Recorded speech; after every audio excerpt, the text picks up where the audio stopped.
Assalamualaikum warahmatullahi wabarakatuh. Perkenalkan, nama saya Setia Nugraha dari Prodi Penjas kelas C. Di sini saya akan menjelaskan materi tentang etika bermedia. Yang pertama ada pengertian etika bermedia. Etika bermedia adalah aturan nilai dan norma yang mengatur bagaimana seseorang bertindak dan berperilaku ketika menggunakan media, terutama media digital seperti media sosial, website, aplikasi pesan, dan platform berbagi konten. Tujuan utamanya adalah menciptakan lingkungan digital yang aman, sehat, dan bertanggung jawab. Yang kedua ada prinsip-prinsip etika bermedia. Poin pertama ada jujur dan bertanggung jawab. Tidak menyebarkan hoaks, informasi palsu. Memastikan kebenaran data sebelum membagikan. Mengakui kesalahan jika terbukti menyebarkan informasi yang tidak tepat. Poin kedua ada menghargai privasi. Contohnya, tidak menyebarkan data pribadi orang lain seperti nomor telepon, foto pribadi, alamat, atau percakapan tanpa izin. Contoh yang kedua, mengatur privasi akun sendiri agar aman dari penyalahgunaan. Poin ketiga, sopan dan beradab. Contohnya menggunakan bahasa yang baik dan tidak menyerang secara personal.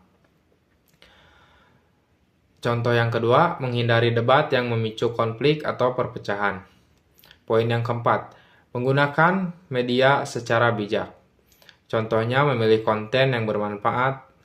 Contoh yang kedua, menghindari penyalahgunaan seperti cyberbullying, body shaming, dan penyebaran konten negatif. Poin yang kelima, ada menghormati hak cipta. Contohnya, tidak mengunggah ulang karya orang lain tanpa izin atau atribusi. Contoh yang kedua, menggunakan musik, gambar, atau video bebas hak cipta jika untuk konten publik. Oke, yang ketiga, ada bentuk-bentuk pelanggaran etika bermedia. Poin yang pertama, penyebaran hoaks. Contohnya, membuat atau menyebarkan berita yang tidak benar, menyesatkan, atau tidak terverifikasi. Yang poin kedua, cyberbullying. Contohnya menghina, merendahkan, atau menyerang orang lain secara daring. Poin yang ketiga ada pelanggaran privasi. Membocorkan data pribadi, penyebaran hoaks, penyebaran foto tanpa izin, atau merusak reputasi seseorang. Poin yang keempat ada ujaran kebencian. Mengeluarkan pernyataan yang menghasut permusuhan terhadap agama, ras, suku, orientasi, atau kelompok tertentu. Poin yang kelima ada plagiarisme digital. Mengambil karya orang lain tanpa mencantumkan sumber.